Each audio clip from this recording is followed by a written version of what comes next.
Bonjour à tous, bienvenue sur la première table ronde de cette journée consacrée au développement durable. Réglementation sectorielle, incitation gouvernementale, exigence de la clientèle et j'en passe, tout pousse aujourd'hui à la décarbonation et à concevoir des produits qui sont finalement plus respectueux de l'environnement. Alors comment transformer cette contrainte supplémentaire pour les industriels en un avantage concurrentiel? 4 invités sur le plateau, enfin 2 invités sur le plateau et 2 en distanciel vont pouvoir répondre à cette question fondamentale. Je vais commencer par présenter ceux qui sont à distance, puisque la technologie le permet. Bonjour à vous 4. Alors, en face de moi et sans doute en face de vous se trouve Véronique Andris. Bonjour Véronique, vous m'entendez? Bonjour, oui, je vous entends très bien. Parfait. J'espère qu'il en est de même pour vous. Tout à fait. Vous êtes directrice de l'éco-design chez Alstom. Alstom, un spécialiste du transport ferroviaire. Juste à côté de vous se trouve, enfin juste à côté de vous, toujours en distanciel, se trouve Marc Eudes. Bonjour Marc Eudes, vous m'entendez? Je vous entends très bien. Bonjour à tous. Bonjour. Marc Eudes, vous êtes responsable éco-conception à la direction de l'ingénierie chez Thales. Thales qui est un fabricant d'électronique embarquée. Et enfin, sur le plateau à ma gauche, bonjour Corinne Molina. Bonjour. Corinne Molina, vous êtes vice-présidente de Madère Group. On a vu tout à l'heure le film qui présente votre entreprise. Madère Group, qui est un fabricant de peinture et de produits chimiques qui rentrent dans la composition des matériaux composites. Exactement. J'ai tout bon? Vous avez tout bon. Et enfin, à ma droite, bonjour Luc Monvoisin. Bonjour. Vous êtes le fondateur et le directeur aujourd'hui de l'agence Cataba, une agence de design. Et vous fabriquez aussi des meubles éco-conçus. Exactement. Sous la marque Cataba. C'est ça. Alors, première question à Véronique Andris. Véronique Andris, le secteur des transports a une mauvaise réputation en matière de développement durable. Le train, est-ce que c'est l'exception? L'exception, je ne sais pas. Écoutez, par contre, oui, effectivement, le train est un élément clé pour le développement d'un système de transport durable. Quand on considère que le système, le secteur des transports en Europe représente 25% des émissions de gaz à effet de serre sur une année, et que au sein de ces 25%, le secteur ferroviaire c'est 0,5%, alors qu'il transporte 17% du fret et 8% des passagers, on comprend tout de suite que c'est un élément clé pour réduire les émissions de GES du secteur. Ensuite, on peut aussi préciser que transporter un passager sur 1 kilomètre, c'est différemment impactant en train qu'en voiture. Alors évidemment, le service est différent. Et donc, quand on parle de transport durable, il est bien évidemment important de considérer la multimodalité et l'intermodalité en y incluant le train, les autres systèmes, les autres modes de transport, y compris les mobilités douces. Oui, pardon. Quand vous concevez un nouveau train ou quand vous faites évoluer un programme d'un train existant, est-ce que le développement durable est aujourd'hui devenu un axe stratégique pour vos équipes? Oui, tout à fait, tout à fait. C'est vraiment un élément clé dans la conception des nouveaux produits, des nouvelles solutions et des nouveaux services. Le verdissement chez nous passe par la définition d'objectifs sur les différentes priorités environnementales de notre groupe, donc l'efficacité énergétique, la réduction des émissions de bruit, l'utilisation de matériaux plus propres et l'utilisation plus efficace des ressources, la réduction des émissions type particulaires et NOx, etc., qui peuvent venir des diesels. Et puis, dernier aspect très important, dernière priorité pour nous, c'est tout ce qui est économie circulaire et comportement en fin de vie de nos solutions. Merci. Je me tourne vers vous, Corinne Molina, à peu près la même question. Aujourd'hui, le développement durable, qu'est-ce que ça signifie pour un chimiste, puisque finalement, c'est votre secteur d'activité? Alors pour nous, le développement durable est dans les gènes, vous l'avez vu dans la vidéo. La vidéo, elle a été faite il n'y a pas loin de 10 ans, donc on avait ça dans les gènes. Alors aujourd'hui, c'est plus important que jamais. Et donc pour nous, l'éco-conception, ça joue à plusieurs niveaux. D'abord, on est des grands cuisiniers en tant que chimistes. Donc le principal impact aujourd'hui, c'est la composition des formules, des recettes. Et donc on travaille depuis des années sur la réduction des émissions pour protéger la planète. On travaille également depuis des années dans le cadre du règlement REACH, mais bien au-delà de ce règlement, pour utiliser des matériaux plus respectueux de l'homme également. Alors ça, c'était la première étape. Aujourd'hui, on travaille beaucoup aussi sur l'impact environnemental au niveau du process d'application chez nos clients. On parle d'Alstom, c'est un sujet qu'on connaît bien. C'est important pour nous de dire on aide notre client à réduire aussi son impact environnemental. Donc aussi dans des réductions d'émissions, mais des consommations d'énergie plus basses, des consommations tout court plus basse. Donc ça, c'est un vrai sujet pour nous. Et aujourd'hui, on va encore plus loin et on est en train de travailler sur tout le cycle de vie du produit et le service qu'on met autour pour se dire il y a un bilan global qui est positif. Donc ça ne s'arrête pas seulement au produit, mais c'est tout le cycle, y compris l'utilisation de ce produit chez votre client. Il y a produit, process et de plus en plus service pour qu'on puisse se dire globalement on aide vraiment la planète et les hommes, on est beaucoup plus respectueux. Est-ce que dans votre secteur d'activité, vous répondez simplement à un aspect réglementaire ou est-ce que vous devancez cet aspect réglementaire pour répondre peut-être à une demande client ou même en tant que potentiellement fournisseur de solutions nouvelles sur cet aspect développement durable? Alors, l'industrie chimique, notre industrie est sous la réglementation REACH, qui est une réglementation européenne qui tous les jours nous oblige à revoir certaines formules puisqu'on réduit le champ des matières qui peuvent être utilisées. Ça, c'est le premier point. Mais Madère, depuis des années, a décidé d'aller au-delà de cette réglementation. Alors, c'est une contrainte. Nous allons même au-delà de cette contrainte. Et je dirais que l'avantage, même si ça coûte beaucoup d'argent, puisqu'on a investi 10% du chiffre d'affaires dans la R&D, c'est que ça nous donne un avantage à l'international. Et je pense personnellement que le développement durable, c'est dans le sens de l'histoire. Bien sûr. C'est pas un effet de mode.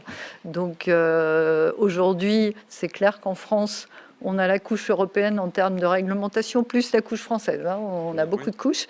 Mais en même temps, si on veut regarder le côté positif, ça nous donne de la force et un avantage à l'international. Aujourd'hui, Madère, par exemple, vend en Chine ou en Inde quand on a ce besoin de normes européennes pour les clients et de respect de l'environnement.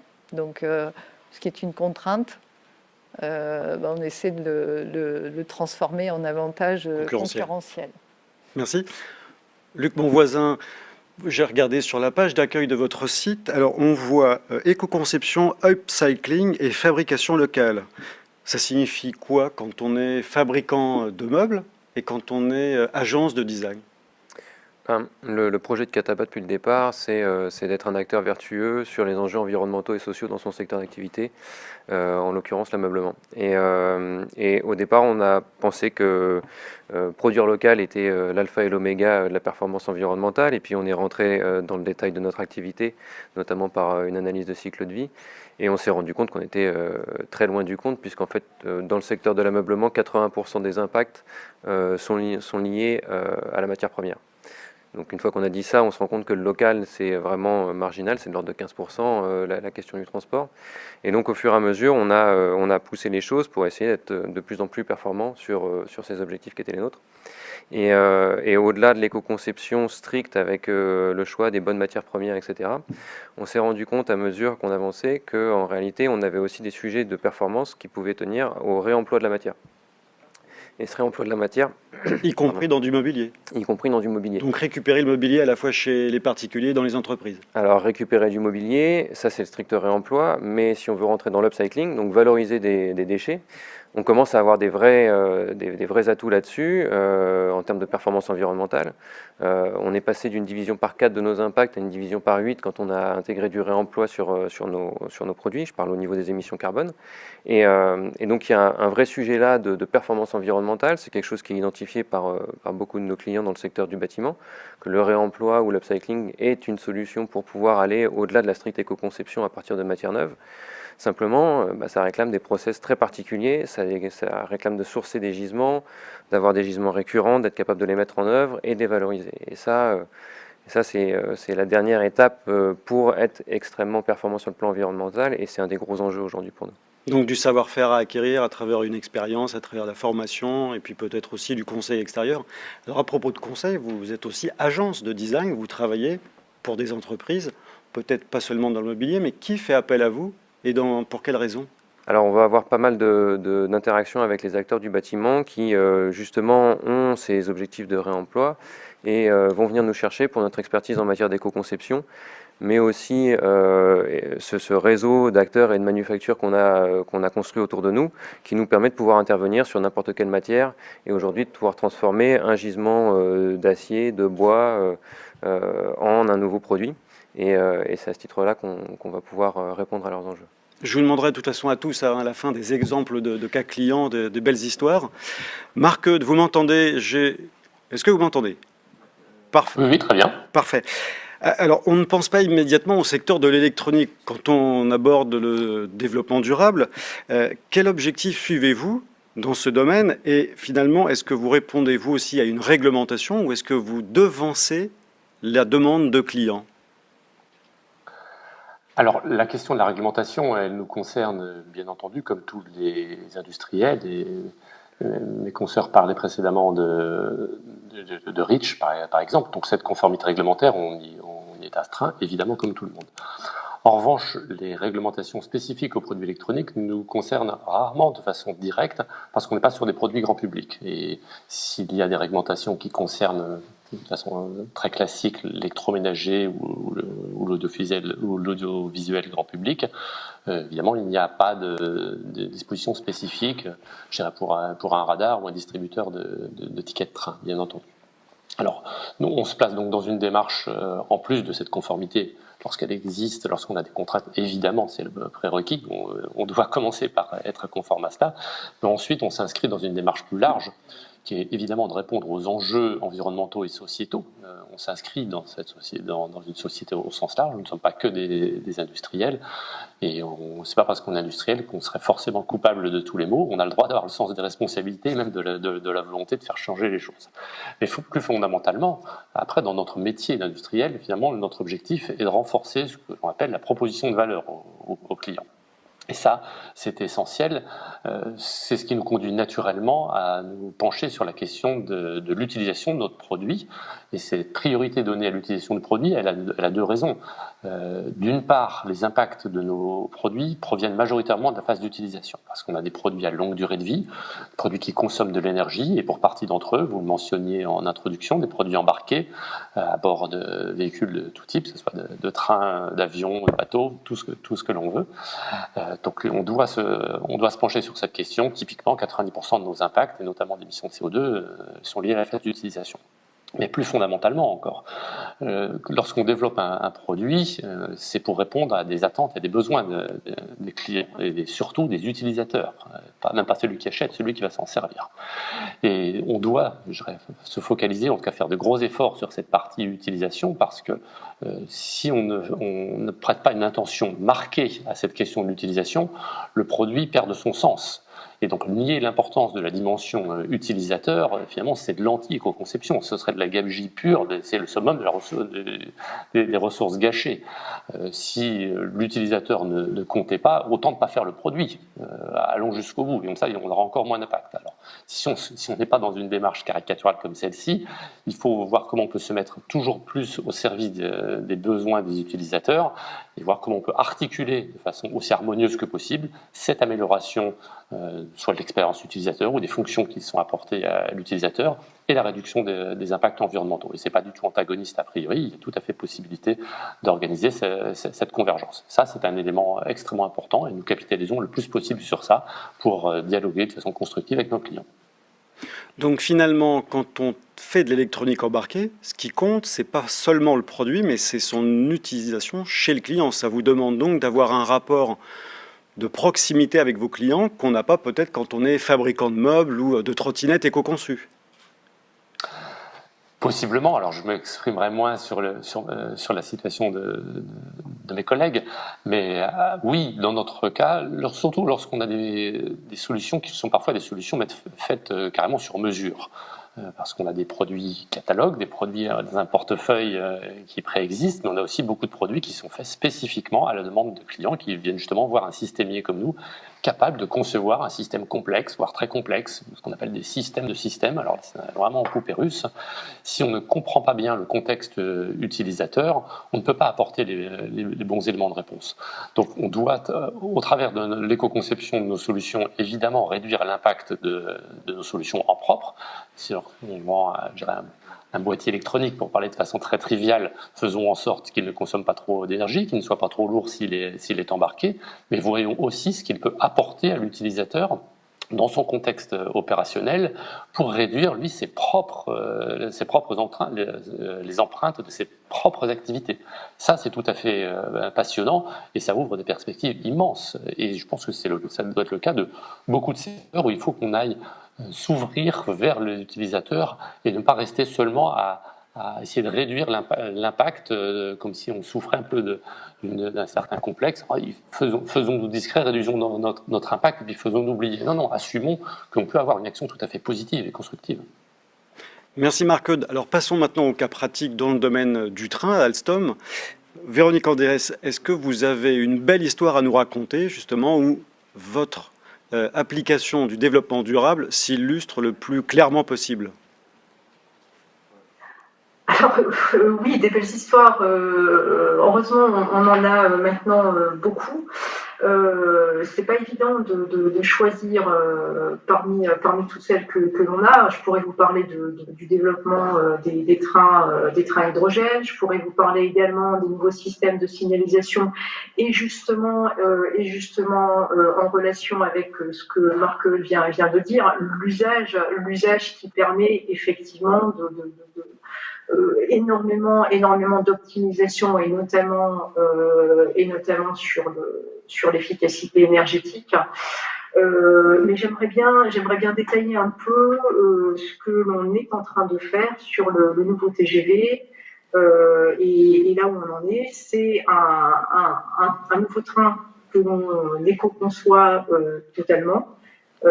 C'est-à-dire que dès le départ, on s'est fixé des objectifs très ambitieux sur ce train, bien évidemment en prenant en compte les différents drivers d'impact sur le cycle de vie d'un train, en prenant en considération cette fameuse phase d'usage qui est évidemment prépondérante, surtout sur un TGV. Donc la phase d'utilisation illustrée, ce qui vient d'être dit, c'est pour un train, pour toute la gamme de trains, entre 30 à 90% de l'impact environnemental. Donc là, on comprend que c'est important de l'adresser. Et dans ces 30 à 90%, évidemment, l'efficacité énergétique est un élément essentiel. Donc sur le TGV, on a caractérisé tous les drivers d'impact et on s'est fixé dès le départ sur ces différents drivers des objectifs très très ambitieux. Donc typiquement sur la consommation d'énergie, on a pour ambition de réduire de 30 à 35% la consommation d'énergie par rapport au TGV qui circule actuellement. Et je peux d'ores et déjà vous dire qu'on est très confiant sur l'atteinte de l'objectif. Pour ce qui est de l'utilisation des ressources et de l'économie circulaire, on a des objectifs ambitieux qui sont de 97%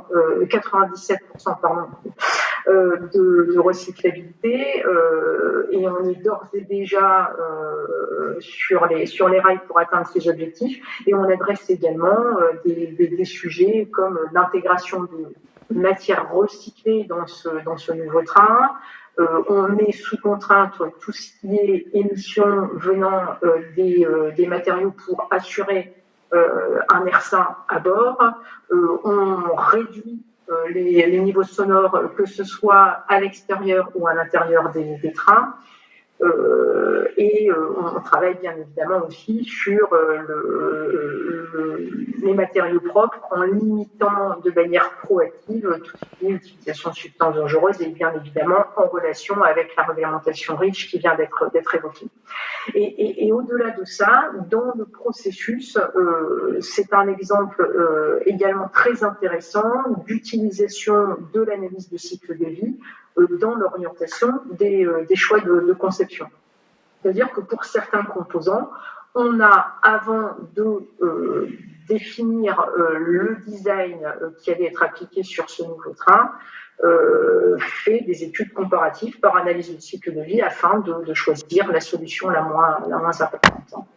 Et puis je peux aussi vous préciser que, in fine, le résultat en matière d'empreinte environnementale sera comptabilisé, quantifié entièrement sur le cycle de vie et par analyse du cycle de vie et sera rendu public en fin de développement.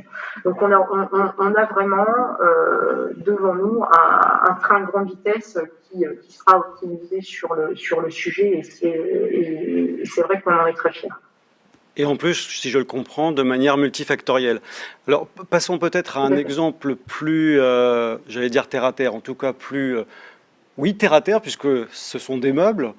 Qu'est-ce qu'aujourd'hui un meuble éco-conçu qui sort de votre atelier? En quoi il se distingue d'un meuble qui ne l'est pas? Alors déjà pour rebondir d'ailleurs sur ce que disait Marc-Eudes par rapport à la période d'usage, c'est-à-dire qu'aujourd'hui on a un taux de renouvellement dans le mobilier professionnel qui peut être extrêmement élevé, ça peut descendre jusqu'à 3 ans par exemple dans l'hôtellerie. Donc quand on est face à ça, la question qu'on peut se poser, c'est comment est-ce qu'on peut étendre la durée de vie d'un produit. Et donc il y a tout un tas de stratégies qu'on peut mettre en œuvre pour pouvoir permettre une meilleure réparabilité, maintenabilité du produit, et donc du coup pouvoir étendre sa durée de vie, et pratiquement vous doublez la durée de vie d'un produit, la durée d'usage d'un produit. Donc, automatiquement, oui, vous divisez pratiquement par 2 les impacts. Donc ça c'est une première chose. Et puis après, on a des projets qu'on a réalisés pour certains clients qui peuvent être des très beaux projets de communication où on va valoriser un déchet. Typiquement, j'ai en tête un projet qu'on a fait pour Roland Garros où on a valorisé les assises d'un stade et donc on leur offre aussi la possibilité de pouvoir raconter une histoire autour des démarches qu'on accomplit pour eux.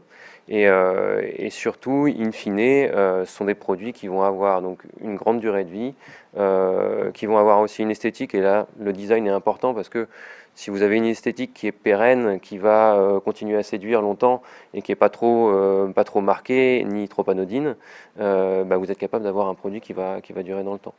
Après, notre gros enjeu aujourd'hui, notre espoir, c'est de voir arriver un affichage environnemental qui permette de pouvoir mettre en avant ces questions de performance environnementale qu'on a travaillées et qui n'est pas encore à l'ordre du jour dans l'ameublement. Il y a déjà un indice de réparabilité sur les TV, enfin sur les téléviseurs, les smartphones, les lave-linges, les tondeuses à gazon et puis les ordinateurs portables. Donc ça va arriver sans doute dans d'autres domaines. C'est vrai.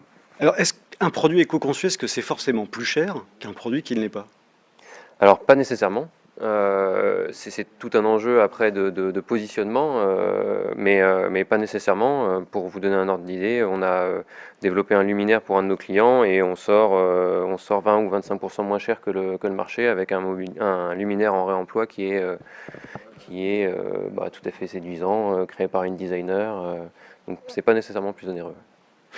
Corinne Molina, pouvez-vous vous aussi donner un cas client où finalement il a été plus profitable pour lui de prendre les devants de ce développement durable plutôt que d'attendre la réglementation et le dernier moment pour monter dans le train?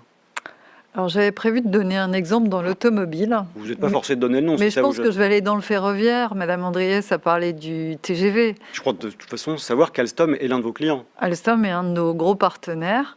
Donc on a travaillé avec Alstom Et donc, en fait, quand je veux répondre à votre question, il y a un mot qui me vient, c'est dans éco-conception, il y a co-conception. Et ce qui est important, c'est de travailler avec le client, parce qu'on peut définir un produit, changer la recette du produit. C'est ce qu'on a vu avec Marc Eudes. Mais ce qui est important, c'est de faire en accord, en collaboration avec le client, puisque dans le cas du TGV, on a travaillé sur le produit, mais on a travaillé sur le process. Donc, au lieu de mettre 4 couches de peinture, on en met 2. Donc, il y a plein d'impacts positifs à la fois sur les consommations de matériaux, sur les déchets, sur les temps de process. Et donc, on a fait du gagnant-gagnant, c'est-à-dire qu'on a fait meilleur impact environnemental, plus de durabilité et puis aussi plus grande efficacité économique. Donc ça, c'est important de se dire, il ne faut pas avoir peur de travailler avec les clients et à d'autres niveaux que les acheteurs. C'est une de nos difficultés, c'est qu'avec certaines entreprises, on arrive à le faire. Donc à dire on travaille avec les éco-designers, avec les services techniques, et avec d'autres, c'est plus difficile, et là, c'est moins efficace. Donc c'est important d'anticiper dans tous les cas, parce que les technologies, elles ne se développent pas du jour au lendemain, hein, donc c'est du temps long pour nous. Donc important de coopérer, de co-concevoir. Et là, à chaque fois qu'on l'a fait, ça a été bon parce qu'on travaille ensemble sur l'efficacité environnementale, mais sur l'efficacité globale. Et on est là, pour le coup, beaucoup plus efficace. C'est ce que vous disiez tout à l'heure, vous ne pouvez pas simplement vous concentrer sur le produit, vous devez aussi travailler sur le process que votre client utilisera pour mettre en œuvre ce produit, simplement pour peindre son wagon dans le cas d'un train. Parce qu'on a tous un moment le même intérêt, c'est la satisfaction du consommateur, hein, parce que l'industrie, elle est là pour le consommateur final. Hein, un moment, bien sûr. Il y a un consommateur final, il y a un si à la fin. Donc il faut qu'on travaille ensemble, parce qu'on a le même intérêt de se dire comment on est plus propre et comment on est plus efficace. Alors, un des sujets, c'est quand même aujourd'hui, c'est nos niveaux d'interlocuteurs. Quand on reste au niveau des achats, aujourd'hui, le prix, et c'est un peu ce que vous disiez, monsieur mon voisin, le prix peut être à la fin le facteur déterminant, parce qu'on raisonne dans notre cas prix au kilo, ce qui n'est pas la bonne approche. Déjà un prix au mètre carré, mais aujourd'hui, le sujet, c'est que cet impact environnemental, il n'est pas quantifié. C'est-à-dire qu'on n'a pas mis de valeur face à cet avantage d'un produit plus propre, plus efficace, ça commence, plus propre, on n'a pas encore mis de valeur en face. Et quand on discute avec des acheteurs, c'est un vrai sujet. Et ça, il va falloir qu'on évolue tous, parce qu'on est dans le sens de l'histoire, hein, il va falloir s'adapter. Bien sûr. Marc Eudes, on n'en a pas parlé, mais tout à l'heure, vous me disiez que finalement, l'éco-design, c'était une volonté du top management. Il a fallu descendre cette stratégie auprès de vos équipes. Première question, comment ça a été ressenti dans le milieu des ingénieurs de conception? Et ensuite, comment vous avez diffusé cette stratégie sur le plan du quotidien, finalement, de leur travail? Alors, ce message, cette implication, ce message d'engagement porté par la direction n'a pas forcément été vu comme une contrainte, parce que d'ailleurs, ce n'en est pas une, ou pas seulement, loin de là. Ça a été perçu aussi comme un signal d'entrée en résonance avec des demandes croissantes des ingénieurs, ce qu'on a pu déjà mesurer, quantifier au sein de nos populations d'ingénierie. Thales, c'est 30 000 ingénieurs sur 80 000 employés, et donc il y a des enquêtes qui sont conduites sur les attentes de nos ingénieurs, sur leur façon de travailler. Et donc, ce message sur l'engagement dans l'éco-conception et sur la stratégie bas carbone, c'est finalement une façon de donner du sens à leur activité, parce que nombre de nos collaborateurs, parmi les jeunes, mais pas seulement parmi les jeunes, sont demandeurs de sens pour donner du sens à leur activité professionnelle. Et pas seulement, je vais dans un bureau, je fais quelque chose, je rentre chez moi, et puis tout est cloisonné. Donc cette dimension-là, elle est importante. Et donc, de ce point de vue-là, ça a été en général très bien perçu. Il peut toujours y avoir quelques ronchons, mais dans l'ensemble, c'est une dimension positive bien reçue. Ça, c'était la première dimension. La deuxième dimension dans cette démarche d'éco-conception que l'on porte a été de se mettre au service des ingénieurs. On leur demande d'éco-concevoir des produits. On peut avoir un message incantatoire. Alors, faites mieux, faites moins d'impact CO2 sur l'ensemble du cycle de vie. Beaucoup vont rester sans doute un peu circonspects. Alors, dans les métiers de la conception matérielle, il peut encore y avoir quelques intuitions. Quand vous venez dans les métiers logiciels, ça devient plus difficile. Donc en se mettant au service des ingénieurs, finalement, on reconnaît que l'éco-conception va être réalisée par ceux qui conçoivent les solutions. Les solutions, elles sont conçues par ces personnes-là et pas par les experts environnementaux. Surtout, encore plus quand on est sur des systèmes complexes où les compétences métiers requises sont tellement élevées qu'on ne peut pas se prétendre capable de trouver la bonne idée et de dire aux collègues « Ah, mais attendez, vous n'avez pas pensé, mais cette télé, vous allez le concevoir comme ça, c'est moi qui vais vous dire, j'ai eu la bonne idée, on va faire comme pour les pots de yaourt et moi, on va le faire. » Ce serait totalement ridicule, bien entendu. Donc la démarche d'éco-conception, elle doit complètement prendre en compte les ingénieurs qui vont la porter, la mettre en œuvre, et elle doit donc par conséquent être adaptée à cette population. Donc c'est adapté à leurs compétences, à leur culture, à leur contexte de travail, à leur connaissance métier. Il faut qu'on aille vers les ingénieurs. On ne peut pas demander à tous les ingénieurs de Thales de devenir des experts en environnement. Ça n'aurait pas de sens. Et puis c'est pas comme ça qu'on va délivrer des résultats. Donc comme pour les produits co-conçus, dont on disait à l'instant qu'ils doivent être au service des utilisateurs, et j'appuie ce que disait ma collègue juste avant, c'est bien les utilisateurs et pas seulement les clients. Quand le client, c'est celui qui achète. Et il a un rôle très important, et reconnaissons dans les chaînes de valeur l'importance des acheteurs et des clients en général, mais in fine, c'est bien l'utilisateur qui prime. Donc je disais, comme pour les produits co-conçus qui doivent être adaptés aux utilisateurs, eh bien, les moyens d'ingénierie pour faire de l'éco-conception doivent être adaptés à leurs utilisateurs, c'est-à-dire les populations d'ingénieurs, de concepteurs au sens large.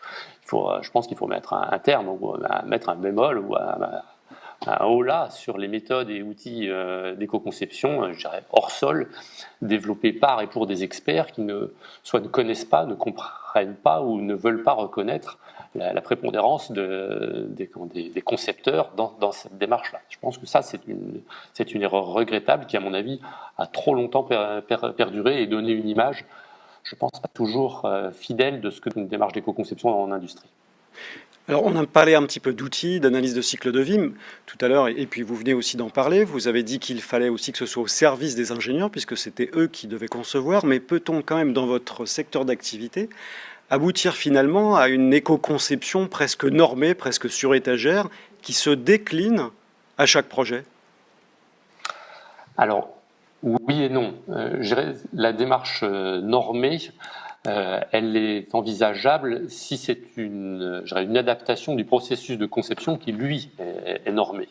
Un processus d'éco-conception qui serait déconnecté du processus de conception, pour moi, ça n'a pas de réalité. En tout cas, dans notre contexte industriel à nous. Je ne m'engagerai pas sur les autres.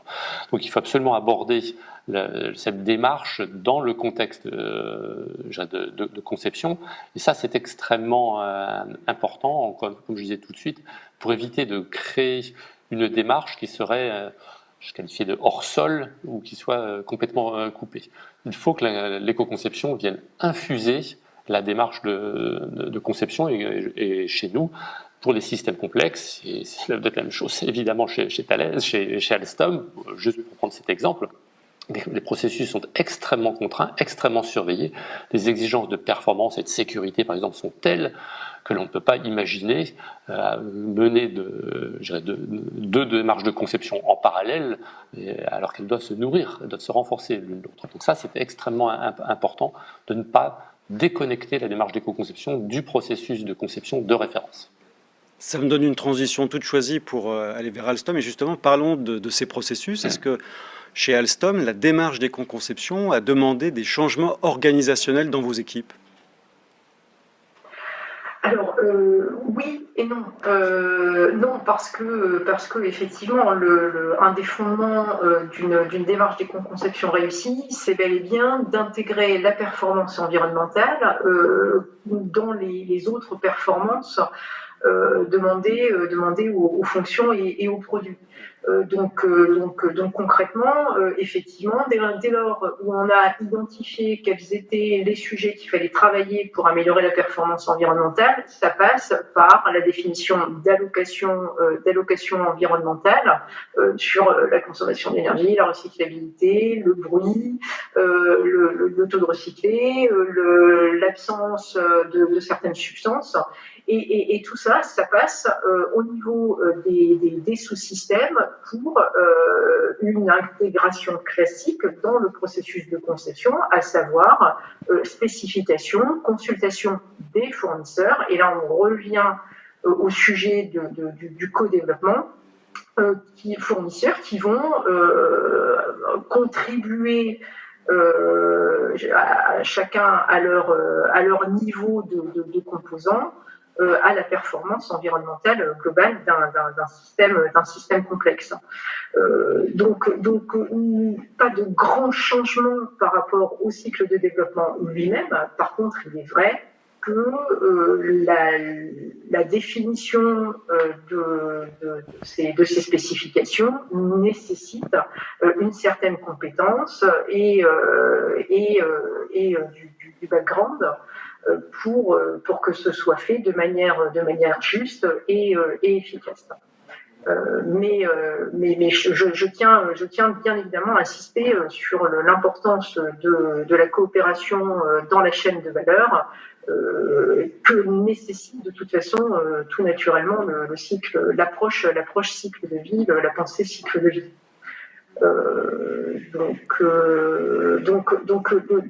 Chez Alstom, juste pour préciser, hein, la façon dont on aborde cette chaîne de valeur et notamment le travail coopératif avec nos fournisseurs se fait en deux streams.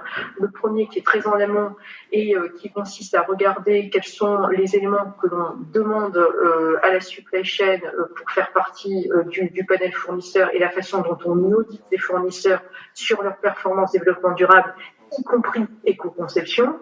Et puis ensuite, il y a la partie plus opérationnelle qui adresse le cycle de développement et la consultation sur les objectifs du projet et les performances du produit final. Donc finalement, ça demande des compétences, même si l'éco-conception, ce sont des critères supplémentaires quand on conçoit un produit. Est-ce que ces compétences, et ça je m'adresse à vous tous, est-ce que c'est accessible à des entreprises de plus petite taille, évidemment, que Alstom ou Thales ou votre entreprise, Madame Molida? Est-ce que des PME, alors vous êtes l'exemple, mais est-ce que vous connaissez des PME dans votre chaîne de valeur qui ont pu monter en compétences, monter dans le train très vite de ce train d'éco-conception? Je pense qu'il n'y a pas le choix, c'est-à-dire que l'éco-conception, c'est un must, enfin c'est dans le sens de l'histoire, et c'est un must, mais en même temps c'est une opportunité. On parle d'industrie française, hein. Vous avez dit que j'étais ambassadrice de la French Fab, je le suis. Pour moi, c'est un vrai plus et c'est un positionnement que la France doit affirmer, de se dire on a ça en plus. Si on veut demain être dans une compétition valable, on parle du ferroviaire face à des Chinois, c'est important qu'on ait une autre histoire à raconter parce qu'on ne sera pas compétitif au niveau prix. Donc il faut qu'on se batte sur un autre terrain. Et je pense que la France a un avantage, qu'on n'est pas assez conscient de cet avantage, qu'on doit travailler ensemble. Moi, je suis vraiment pour les collaborations, les filières françaises, même si dans l'Europe et la mondialisation. Hein. Mais c'est important qu'on coopère ensemble. Quand vous parlez d'avantage, c'est quoi? C'est un avantage en termes de savoir-faire, d'avance technologique? On parle de la Chine, par exemple. Aujourd'hui, la Chine est en train de prendre conscience de ses problèmes de pollution. La pression, on l'espère. Oui, on confirme pour être là-bas, on sait que c'est un sujet qui est en train de devenir de plus en plus important. Et c'est important qu'on puisse, nous, apporter nos technologies parce qu'on a une longueur d'avance, parce qu'on a travaillé ensemble. Et c'est ça qui nous permet d'être présents à l'international. Donc, important pour l'industrie française. Et pour répondre à votre question, oui, il y a des petites entreprises qui y vont. Et c'est ce que me disait Monsieur Hutt, si on veut attirer les jeunes, il faut leur donner du sens. Je suis tellement d'accord avec ce que vous avez dit. Et donc, must pour gagner des marchés, mais aussi pour attirer des collaborateurs plus jeunes. Et si on n'a pas de collaborateurs jeunes, il n'y a pas de futur. Hein. Luc Monvoisin, vous Oui, voulez réagir? Ouais, je voudrais réagir sur un point qui me semble important, c'est que l'analyse de cycle de vie et l'éco-conception, ça permet d'avoir une bonne compréhension des enjeux environnementaux de ces process. Et donc ça, c'est une base que n'importe quelle PME peut pas faire et on a besoin d'ingénieurs environnementaux pour comprendre ça. Mais une fois ça acquis, après, on s'approprie ces outils-là et on est capable de les mettre en œuvre. Et pour parler très concrètement et à nos auditeurs dirigeants de PME, l'ADEME met aujourd'hui, dans le cadre de la relance, des sommes importantes à disposition de ces initiatives en éco-conception. Et donc, il ne faut pas hésiter à aller regarder ce qui se fait du côté de l'ADEME, mais il y a la possibilité de financer ça très efficacement. En dehors de cet aspect financier, est-ce qu'il y a des erreurs à ne pas commettre? Vous aviez raconté au début que finalement, votre critère initial n'était pas le bon. Oui, tout à fait. Ouais. Il y a des mauvais, il y a des faux amis, et donc il faut effectivement se méfier de ça. Et c'est pour ça que je pense que la CV au début est vraiment intéressante parce qu'elle permet justement de dépasser ça et de directement aller chercher les vrais enjeux et de pas aller traiter et faire de la cosmétique. Et qui, même avec la meilleure volonté du monde, une fois que les évaluations seront faites dans le secteur, passeront pour du greenwashing, alors que finalement, la volonté était honnête au départ, mais simplement mal placée. Marc Eudes, une question et la dernière pour vous. L'investissement dont vous rêvez chez Thales, si vous aviez un sapin de Noël avec 10 millions au pied de ce sapin, ce soir, vous achetez quoi? Vous investissez dans quoi pour être plus éco-responsable demain? J'investirais dans des outils qu'on va qualifier d'ingénierie système ou d'ingénierie logicielle pour aider à faire prendre en considération ces dimensions-là dans des disciplines qui sont aujourd'hui encore trop loin de cette compréhension environnementale.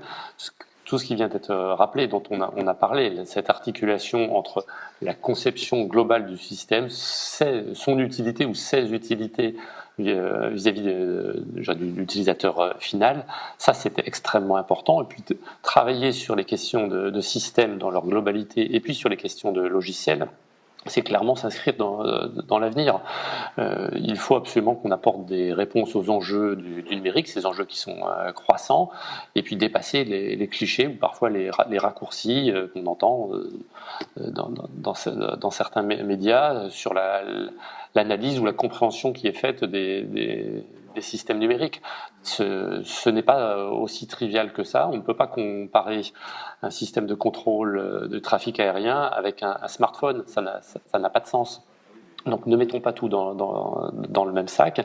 Et puis travailler sur l'ingénierie système et l'ingénierie logicielle, c'est dépasser la vision du hardware, la vision matérielle classique, qui est le fondement historique des démarches environnementales, parce que in fine, les impacts environnementaux apparaissent toujours dans la traduction, dans l'instanciation matérielle des solutions, même si elles sont logicielles à la base. Donc le matériel, il est inévitable, il faut le prendre en compte, c'est parce que encore une fois, c'est la passerelle avec l'environnement, pour le meilleur et pour le pire, mais ce n'est pas que un réceptacle de problèmes. Donc il faut qu'on élargisse cette vision, et je pense que quand on aura des outils, on y travaille, mais quand on aura des outils qui pourront être déployés, ça nous permettra de prendre de la maturité supplémentaire et notamment de surmonter les écueils qui sont intrinsèques aux analyses de cycle de vie. Je partage complètement ce qui a été dit dans l'aide à la compréhension de la situation initiale,